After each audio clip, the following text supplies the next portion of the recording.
नमस्कार. महाराष्ट्रातील विविध क्षेत्रातील बातम्या झटपट आपल्या मोबाईलवर पाहण्यासाठी लगेचच सबस्क्राईब करा राष्ट्रशक्ती लाईव्ह न्यूज आणि सोबत बेल आयकॉन प्रेस करायला विसरू नका. विरोधक तुमच्यावरती टीका करतात, तुम्ही फक्त इलेक्शन पुरतं देता. तुम्हाला या शहराची काय जाण आहे? मुळात जे त्या ठिकाणी टीका करतायत ते प्रिन्स चार्ल्सला शहरातल्या गल्लीबोळं माहीत असणं सांगतायत. 40 वर्ष गल्लीबोळं त्या ठिकाणी तुम्हाला माहीत होती, तर 40 वर्ष गल्लीबोळात धूळ का साठली, 40 वर्ष गल्लीबोळामध्ये का त्या ठिकाणी गुडघ्या एवढे खड्डे पडलेत, 40 वर्ष गल्लीबोळात का पिण्याचं अस्वच्छ पाणी त्या ठिकाणी आळ्याचं असेल, मैला मिश्रित विष्ठा मिश्रित पाणी त्या ठिकाणी मिळतं आहे, 40 वर्ष घरपट्टी पाणीपट्टीत का त्या ठिकाणी वाढ तुम्ही थांबवू शकला नाही, हे देखील त्यांनी सांगणं गरजेचं आहे.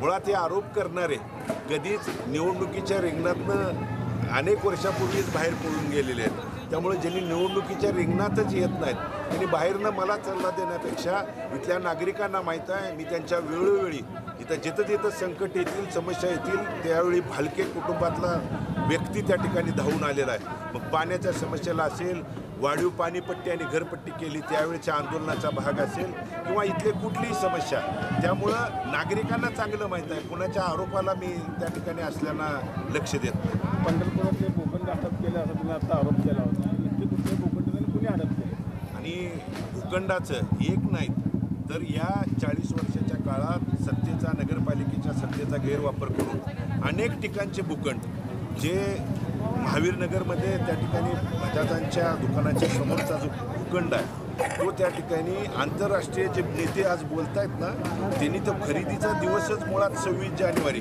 ज्या 26 जानेवारीला संबंध भारत देशात कुठंच शासकीय ऑफिस त्या ठिकाणी सुरू नसतं, तो दिवस खरेदीसाठी निवडला.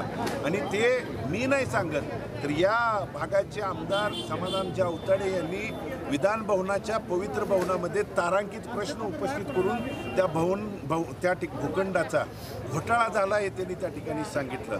मग हे कुणी केला हे इथल्या जनतेला माहीत आहे. आज जे नेते मंडळी त्या ठिकाणी आम्ही विकास केला म्हणून सांगत असाल, तर विकासाच्या नावाखाली तुम्ही गुंट्यावर नाही तर 13 हेक्टर 85 आरचा हा उतारा आहे. आणि ब्राह्मण समाजाच्या जमिनी देखील तुम्ही आणि समाज बांधवाच्या जमिनी देखील सोडल्या नाहीत. या उतारा माझ्याकडे आहे, पुराव्यानिशी बोलतोय मी. विदाऊट पुराव्याचं कधीच कुणावर आरोप केलेला नाही, कारण आम्हाला आमच्या कुटुंबाची ती शिकवण आहे. आणि मग 32 एकर जर जमिनी तुम्ही त्या ठिकाणी कवडी मोलाच्या भावानं आरक्षणाच्या नावाखाली दमदाटी करून घेत असाल, आणि ही 2023ची खरेदी आहे, आणि मग हे एकच नाही, अशा अनेक उतारे इथले ज्या भागात जाईल ते नागरिक त्या ठिकाणी सांगतायत. मग सत्तेचा वापर तुम्ही नागरिकांच्या समस्या इथल्या विकासाच्या बाबतीत नाही तर स्वतःचा प्रपंच आणि कुटुंबाचा उदरनिर्वाहासाठी त्या ठिकाणी करताय. हे म्हणून इथली जनता उद्याच्या 2 तारखेला तीर्थक्षेत्र विकास आघाडीच्या रिक्षा चिन्हासमोरचं बटन दाबून आशीर्वाद देऊन ही मंडळी कायमची चुकीची माणसं हद्दपार करतील हा ठाम विश्वास. समोर भाजपचा उमेदवार आहे, कितपत आव्हान वाटतं भाजपचं? राज्यात केंद्रात सगळीकडे सत्ता भाजपची आहे. मुळात जे ते सांगतायत ना, राज्यात सत्ता भाजपची आहे, केंद्रात भाजपची आहे, खाली द्या. मग यापूर्वी देखील केंद्रात त्यांचीच होती, राज्यात त्यांचीच होती, नगरपालिकेत त्यांचीच होती. ती असताना देखील पंतप्रधान आवास योजना 2021 पासून रखडली आहे. पहिला टप्पा 862 घरांचा आहे. जर 862 घरं 2021 पासून तिथल्या नागरिकांना तुम्ही देऊ शकला नाही, मग तुमची सत्ता होती, आणि मग कुठल्या तोंडानं तुमची सत्ता वर आहे, राज्यात आहे, आणि इथं त्या ठिकाणी मागताय. म्हणून लोक सुज्ञ झालेले आहेत, कुणाला कुठं सत्ता द्यायची आणि निधी खेचून. तुम्हीच त्या ठिकाणी सांगताय, जे नेतेच सांगतायत की आम्हाला निधी आमच्यामुळे मिळत नाही तर पांडुरंगाच्या नावाखाली त्या ठिकाणी निधी मिळतो. अरे, देवाच्या नावावर निधी आणून तुम्ही देवाला देखील भ्रष्टाचारातून त्या निधीच्या बाबतीतून सोडलं नाही. तुम्ही स्वतःची घरं आणि बगलबच्चे आणि ठेकेदार जोपासण्याचं काम गेल्या 40 वर्षात केलं. पण आता नागरिक सुज्ञ झालेले आहेत, म्हणून उद्याच्या 2 तारखेला तीर्थक्षेत्र विकास आघाडीच्या पाठीमागे उभा राहतील.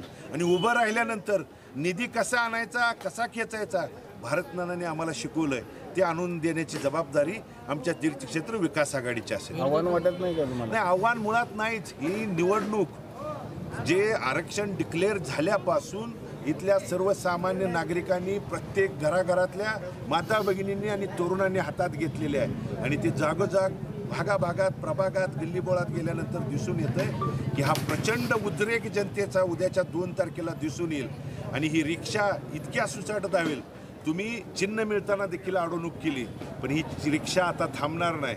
ही रिक्षा 2 तारखेला मतदानातून आणि 3 तारखेला त्याच रिक्षा नगरपालिकेच्या पायरीवरती जाऊन थांबेल आणि तिथून विकासाची रिक्षा आणि विकासाची तीर्थक्षेत्र विकास आघाडी ही उद्याच्या 5 वर्ष तितक्याच ताकदीनं काम करेल, हे मनामध्ये ठाम विश्वास. विरोधक असा आरोप करतात की मी स्थानिक आहे आणि बाहेरगावावरून लोक तुम्हाला मतं मागतात. कोण स्थानिक आहे, कोण बाहेरून आहे? इथले नागरिक त्या ठिकाणी माहीत आहे. आज नाही, गेल्या 20-25 वर्षापासून माझ्या वडिलांनी 2004, 9, 14, 19, त्यानंतर मी 21, त्यानंतर मी 24 या लगातार निवडणुका इथनं त्या ठिकाणी लढवल्यात आणि वडिलांनी माझ्या 3 जिंकल्यात. मी 2 लढवल्या, अल्पावत त्या ठिकाणी मताने पराभूत झालो, तरी दोन्ही वेळा लाखाच्या होऊन इथं आशीर्वाद देणारी इथलीच माझी मायबाप जनता आहे. आणि हे आरोप करणारे रिंगणातून कधीच पळून गेलेले आहेत. त्याने एकदा निवडणुकीच्या रिंगणात या आणि मग हे आरोप करा. इथली जनता कोण इथला आहे, आपला आहे, परक आहे, हे त्यांच्या निकालातून दाखवून देईल. विकासावर न बोलता तर वैयक्तिक पातळीवर टीका केली जाते, हा स्तर कुणी घसरवला? 21 तारखेला अर्ज माघारी घ्यायची मुदत संपली. 22 तारखेला पालकमंत्र्यांच्या उपस्थितीत शुभारंभ पहिला कुणी केला? तिथं काय बोलायला पाहिजे होतं? त्या ठिकाणी धुळीवरती बोलायला पाहिजे होतं, खड्ड्यावरती, रस्त्यावरती, नामसंकीर्तन सभागृहावरती, महिला मिश्रित पाण्यावरती, इथल्या नागरिकांच्या आरोग्याच्यावरती, नगरपालिकेच्या शाळांच्यावरती बोलायला पाहिजे होतं. पण बोलले काय?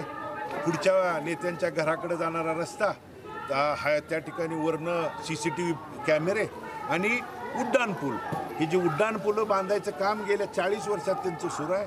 याच्यावरती आम्ही बोलल्यानंतर जर मुद्द्यावरून बाजूला जातोय असं असेल तर पहिल्या दिवसापासून आम्ही मुद्द्यावरच बोलतोय आणि मुद्द्यावरच दुरुस्त करून हे मुद्दे जे अडचणी दुरुस्त करण्यासाठीचीच ही लढाई आहे. आणि या लढाईत इथली माझी मायबाप जनता आमच्या पाठीमागे उभं आहे. तर पायाखालची वाळू घसरते विरोधकांच्या. मुळात पायाखालची वाळू देखील यांनी इथली सोडली नाही. यांच्या बगलबच्च्यांनी आणि यांच्या त्या ठेकेदारांनी इथली वाळू देखील यांच्या पायाखालची घसरायला सोडली नाही. अशी परिस्थिती त्यांच्या समोर आहे. म्हणून उद्याच्या 2 तारखेला मतदान रूपी आशीर्वादातून आणि 3 तारखेला निकालातून ही जनता इथली दाखवून देईल.